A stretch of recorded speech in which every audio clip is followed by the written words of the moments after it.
राज्यातील उद्योगधंदे परराज्यात जात असल्यावरून महाराष्ट्र सरकारवर सातत्याने टीका होत असताना आता राज्याचे मुख्यमंत्री देवेंद्र फडणवीस यांनी आनंदाची बातमी दिली आहे। 6 महिन्यातील परदेशी गुंतवणूक वार्षिक सरासरीच्या 95% जमा झाली आहे। अवघ्या 6 महिन्यात 1,13,236 कोटी रुपये इतकी परकीय गुंतवणूक महाराष्ट्रात झाली आहे, अशी माहिती देवेंद्र फडणवीस यांनी दिली आहे।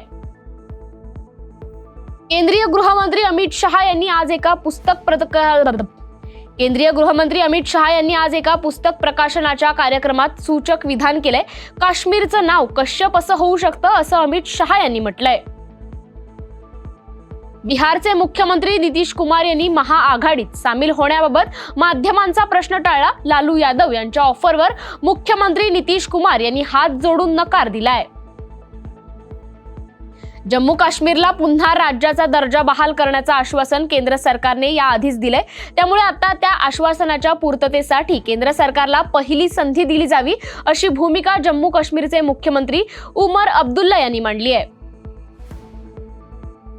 नवी दिल्ली गेल्या वर्षी राष्ट्रीय पात्रता सहप्रवेश परीक्षा आयोजित करणाऱ्या नॅशनल टेस्टिंग एजन्सीच्या कामकाजाचा आढावा घेतल्यानंतर 7 सदस्यीय तज्ज्ञ पॅनेलने सुचवलेल्या सर्व शिफारसींची अंमलबजावणी करणार असल्याचं केंद्र सरकारने सर्वोच्च न्यायालयाला सांगितलंय। संयुक्त राष्ट्र सुरक्षा परिषदेचे अस्थायी सदस्य म्हणून डेन्मार्क, ग्रीस, पाकिस्तान, पनामा आणि सोमालिया या देशांचा 2 वर्षांचा कार्यकाळ कालपासून सुरू झालाय। या 5 देशांच्या जबाबदारीचं प्रतीक म्हणून त्यांचे ध्वज रोवण्याचा कार्यक्रम काल सुरक्षा परिषदेच्या न्यूयॉर्क इथल्या मुख्यालयात पार पडलाय। हिंदू धर्मगुरू आणि इस्कॉनचे माजी नेते चिन्मय कृष्णदास यांना आणखी एक मोठा धक्का बसलाय। बांगलादेशातील चट्टोग्राम येथील न्यायालयाने गुरुवारी त्यांना जामीन देण्यास नकार दिला। बांगलादेशचा अपमान करून राष्ट्रध्वजाचा अपमान केल्याचा आरोप त्यांच्यावर होता। पंजाबमधील सरकारी अधिकारी, काही शेतकरी नेते माध्यमात शेतकरी नेते जगतजीत सिंग डल्लेवाल यांचं उपोषण सोडण्याबाबत चुकीची प्रतिमा निर्माण करत असल्याची टिप्पणी करत सर्वोच्च न्यायालयाने पंजाब सरकारवर ताशेरे ओढलेत। सिरियाचे पदच्युत राष्ट्राध्यक्ष बशर अल असद पुन्हा एकदा चर्चेत आलेत। रशियात कुटुंबासह राहणाऱ्या बशर यांना विष देऊन ठार मारण्याचा प्रयत्न केला जात असल्याचं बोललं जात आहे, असा दावा एका रशियन गुप्तहेराच्या टेलिग्राम चॅनलने केलाय। इस्रायलकडून गाझावर सातत्याने बॉम्ब हल्ला केला जातोय। गाझा पट्टीवर इस्रायलने केलेल्या ताज्या हल्ल्यात 3 मुले आणि हमास संचालित पोलीस दलातील 2 अधिकाऱ्यांसह 10 लोक ठार झालेत। लडाखच्या सीमावर्ती भागात आणि चीनच्या सीमेवरील दुर्गम गावांना 4G मोबाईल कनेक्टिव्हिटी स्थापित करण्यात आली आहे। भारतीय एअरटेलसह भारतीय लष्कराने भारतातील या गावांमध्ये संपर्क सुनिश्चित करण्यासाठी पुढाकार घेतलाय।